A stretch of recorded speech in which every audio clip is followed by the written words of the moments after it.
I'm up early. I thought I was jumping real bad. Did I wish y'all a happy Juneteenth? But in the dream, look into some high yield savings account. Really good run. It didn't occur to me that these people weren't black. I've been out of my head, can't get out of bed. Too much on my brain, but got it good. Can't complain. We can be a man.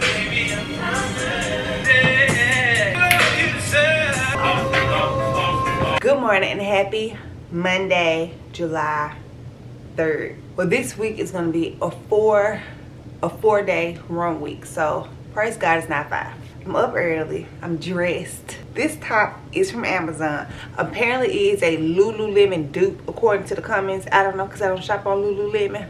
However, this is like perfect for running. It has like the, what is it, like a razor back or a T-back, whatever it's called. But the thing I like most is that it got like a little bit of like compression in it, and it also has like a built-in bra. So I don't have to put on like a sports bra and another top on top of it when I go running. I get mine in a size medium. Also, I done learned I can't hit that snooze button if I'm gonna run because I think it throw me out of my run mode. Last weekend and the weekend before that, for my long runs on Saturdays, I didn't get out that bed. Didn't do it. I laid there. All of the days during the week that I actually got up when the alarm went off, even though I was kind of like moving slow, I still hit all my runs and it was still cool outside and I wasn't running in dead heat. So I got a 6-mile run this morning. When I come back, I got some like adulting to do with Final Cut Pro and Apple because it won't let me update. I thought I was jumping real bad, runner girl on my runner stuff, and bought me some Hokas. I done bought these Hokas, too darn big. I normally wore 8. Then I went up to an 8.5 in Nike, but I thought Nike was just running small. So I done went over to Hoka and got an 8.5 wide because of my bunions, right? I'm like, oh, I got bunions, I need a wide. Absolutely not. My feet have blistered every time I wore these shoes, and I've worn them like 4 or 5 times. So I already got deformed feet because I got bunions, but I can't have deformed ugly feet with blisters. Absolutely not. Did I leave those blisters alone? No. What did I do? I bust my second set of blisters. We're gonna be running on them. We're gonna see how they do. One of them is still not healed all the way. I'm gonna put a band-aid on it, and then the other one is good to go. So I got this set up for whenever I come back. They open at 10. And I need to go to the library and pick up my book for the month of July. And we'll just see where else the day takes us before I gotta go clock in. See y'all on that run. I lied. If you new here, I'm Asia G. If you not, welcome back. And now I see y'all on the run.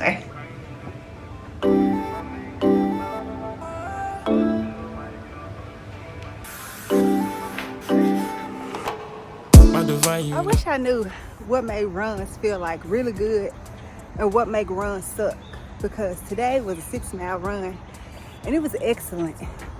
It was like a really, really good run. I kept up with my run partner and I didn't feel tired. I jammed. Like if it was the music, it was like some Nelly, some Drake.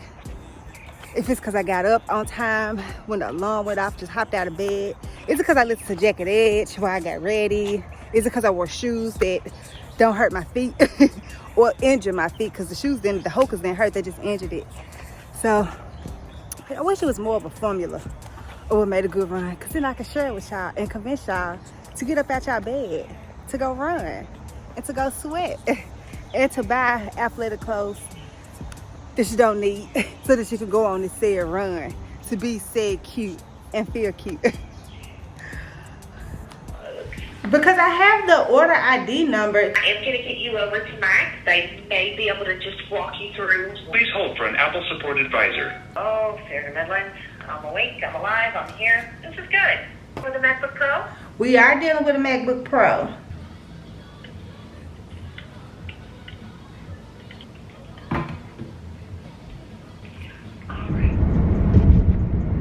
I was on the phone with Apple support for 2 hours and I still didn't get anything solved. They transferred me around like 5 different times. Finally, they got me over to like movie creation or something.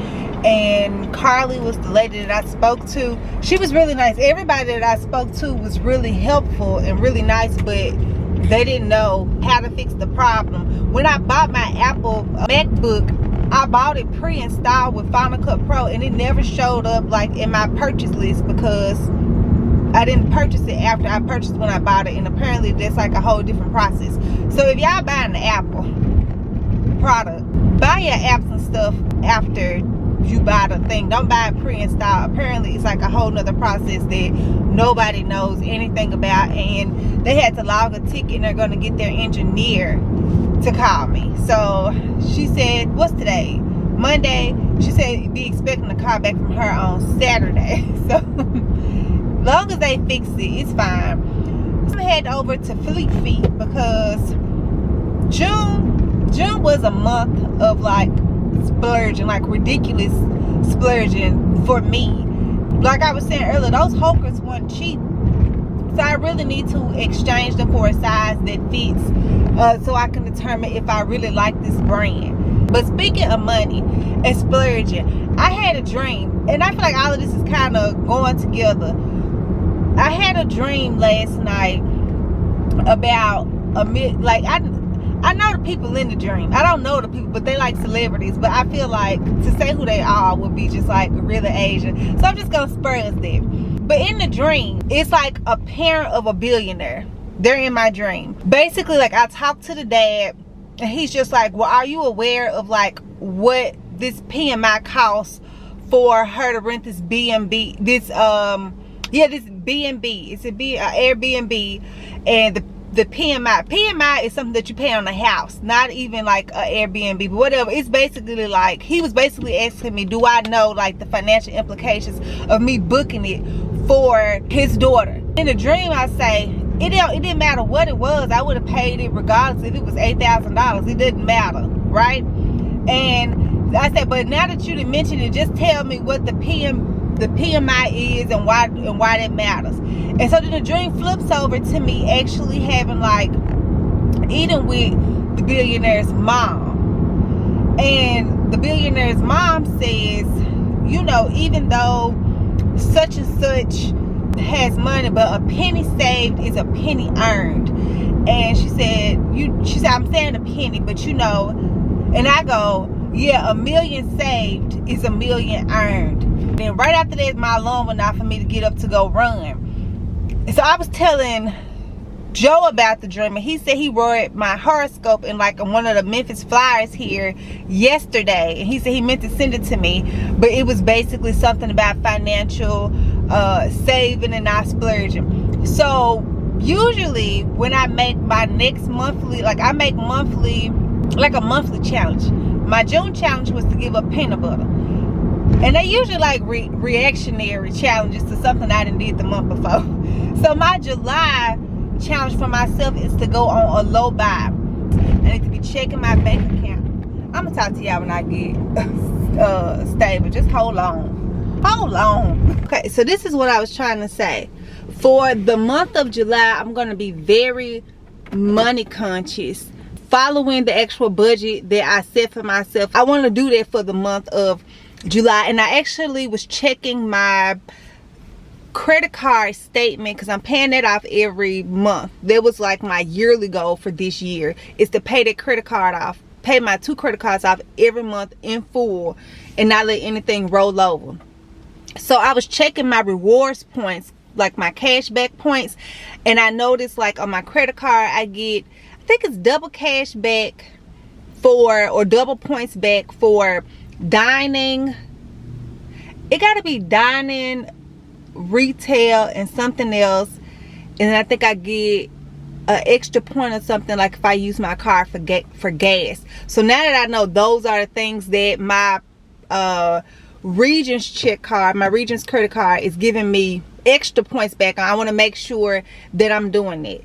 So I've already cashed out $100 of it, and I'm going to move that to my savings so that it can start building interest on it, because I can let the points build up how regions have it like in their point system to wait for like a large sum and cash it back out, but then I'm not earning any kind of interest on it. It's just sitting there building, which is great, but I could put it over to my long-term savings account and be building 4% interest on it. So I'm going to do that. I'm just working through this out loud with y'all, so just hold on for a second, and hopefully I'm giving y'all ideas. I feel like it was something else that I had wanted to do with those credit cards. I think that was the big thing. Oh, and Kroger. When you buy gift cards at Kroger, not a Kroger gift card, but like a real gift card to another place at Kroger, if you go onto Kroger website or app and clip the 4 times fuel points for gift cards that you buy at Kroger, it gives you 4 times whatever. So if you got a $25 gift card for somebody and you have that clipped and you use your Kroger's number, you get 100 points in fuel points, and that equals to 10 cents off at the pump. And then I turn around and use my credit card to pay for the gas at Kroger, even though I have the cash. I turn around and pay it on my credit card, which then give me rewards points for cash back with my bank. So it's all compounding there. Okay, so that's the good thing that I'm doing with Kroger and why I'm going to justify shopping at Kroger, even though it's a little bit higher than all this. Let me know if that was confusing for y'all, but hopefully it wasn't, because I feel like I explained that well. The other thing that I want to encourage y'all to look at is be looking at those high yield savings account, because if I'm going on a low buy for July and trying to save, I just want to bring y'all in on it too. I'm running, y'all running. I'm saving, y'all saving. We're going to do it together. Look into some high yield savings account. I've said this before. Y'all can read this book called Get Good with Money by Tiffany Alashay. She is the budgetista. She kind of talks about 10 steps to wholeness. I love that book. That was my book, I think, for like January, February, somewhere in there. Right now, those interest rates are like 4%. They're annual, because you have 2 interest rates. You have the interest rate where it compounds per month, then you have the interest rate where it compounds for the year. So they're like at 4% at Discover. I think they're like 4% at Chase. So that's like where your money's sitting there earning interest, just sitting in the bank. That's another way, a little bit of extra cash flow, and it all depends on how much you have. And I think they pay you per 1,000. So look it up, a high yield savings account. Okay, if you bank with Region savings account, they're not giving you no money. I bank with one of these federal credit unions, they're not giving me no money. Soon as like another bank here, like a brick and mortar bank, open up here with a high yield savings account, I'm moving my money, because I don't want to have everything in one account. If you read Get Good with Money, like she'll tell you like having several accounts, having like a long-term savings account, a savings account just for emergency fund, having a checking account that you pay bills out of, checking account that maybe you spend money out of just like for you on things that you like. It's a lot to keep up with. It can be a lot, and I haven't been keeping up with it. July is gonna be my financial month, and I also bought a dang on index fund some months ago that I haven't checked on. It doesn't matter because I can't take it out of there for at least 5 years without having a penalty, but I should log into it and look at it and maybe buy another index fund instead of buying Shein clothing, Target, expensive laundry detergent, just all of the things. Anyway, that's my little financial spiel. Oh, last financial thing. It is July. Christmas is in December. This is a good time to maybe start like buying like little gifts as you get along to December, instead of waiting all the way to the end of the year to buy all your gifts. So this is a good time to clip those rewards points, to clip that fuel gift card thing at Kroger, and just start picking up $25 gift cards here and there that you plan to give out around Christmas time. And if you haven't did it, put some money in your 401k. Put some money in your Roth. Up about 1% if you got a raise this year. If you got a 3% raise and you can do it, up about 1%. If you can't do that, put extra $5 in your saving all month long. Let's just do like a little bit of something. I'm saving, you saving. I'm on a low buy. Y'all spending y'all money and I'm going to live through y'all. But if y'all want to do a low buy with me, let's do it together. Not a no buy, a low buy. It's hot up in this car with no air on. I woke up early this morning, feeling all in my zone, and I'm about to kill it. I don't know, I just I think the sizing on it is wrong, and I've used them like 4 times or so. I got the receipt in the box. It's a fact on God, no more sitting in the back. Hit my homie from the other side, met him halfway. Now the start will be half more than half baked. Try and be the fat cat in the rat race. Where the whiz Chuck Taylor with the flat lace. I ain't even talking. We back in the car. We're gonna try to sum these books up fast because we working without air again. Because I had the air on and I feel like it messes with the audio. I finished June book of the month by the skin of my teeth on June 30th. It was Love Executioner by Irvin Yalom. I waited probably another 2 weeks after I initially started reading it to like really get deep into it. But to hear him process through therapy with the client, his thoughts, his bias, his inner monologue, how he works with dreams in this book. He worked with like an array of clients. However, I will say all of the clients he worked with were rich and they was white. I ain't see him work with no black people unless I missed that somehow. And it was so odd because as I was reading the book, I was envisioning, like, for the first couple of stories, I kept envisioning black people because I see the word through a black lens. So I was envisioning him talking to black people. So then when he would go on to describe the people, I was like, oh, it didn't occur to me. It didn't occur to me that these people weren't black. Very interesting to see like transference, counter transference, how he handled that, how he handled his bias, as well as trying to be open and not show that bias while he's working with the client, but then also how the clients can still pick up on stuff. So sometimes when you work with a therapist, just because they have like some kind of, they may not be on the same vibe as you, from the same background as you, they may have different thoughts about things that you bring into therapy to work through with them, but that doesn't necessarily mean that they can't treat you. A lot of times they have to educate themselves on and be aware of those biases and blind spots. Blind spots is what I'm trying to call too, in addition to biases. Be aware of that and work through them. So he acknowledged like when he had a sexual attraction towards a patient. He acknowledged like when he was irritated by a patient. He acknowledged when he was bored by a patient, and then how he worked through that, how he thought about those situations as a therapist. He acknowledged like when he didn't know what kind of framework or things would work with a patient in therapy towards a problem that they were having, and how he then worked with the patient, admitted it to a patient, brought the patient in, put some of the onus of therapy on the patient to have them more engaged, acknowledging when the patient was not engaged. He even acknowledged like some of his feelings, or how like a patient not interacting in therapy affected him. From my understanding, you're never really supposed to bring yourself into therapy as the therapist, but him doing that and showing like it's different ways of doing therapy and working with clients and engaging with them, and how everything isn't like this black and white thing. Therapy is a very gray area, and you have to use your best judgment, and you have to always have the client's best interest at heart. I feel like he described that and was striving for that throughout the book, and acknowledging like a bunch of the pitfalls, roadblocks of working with patients and ways around it. It was really good. I enjoyed it. This is going to be the book for July. It is a fiction book. It was recommended to me by a lady on Instagram who recently started running, and she recently started like following my channel, and she gave me a book recommendation. So I'm excited to read this for July, and I've ordered another book for July as well. I'm gonna try to be ambitious and read 2 books in July. We're gonna see how that go. But I have another book coming through Amazon, hence like why I'm on a low buy, because your girl been shopping, and I'll share that one once it comes in. I need to get some gas, and I need to go to the store and get some groceries. It's hot. Memphis is hot. I've been moving problems over me. God's plan. Sometimes I don't like.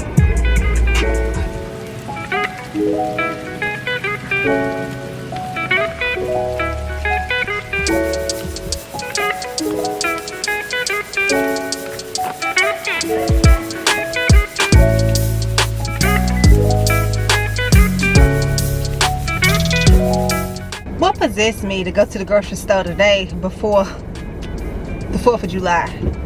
I don't know what possessed me, but baby. Oh, go ahead. I'm the one messing up, sir. Guess I better not try to beat this FedEx truck either. That store was packed. It was packed to the max.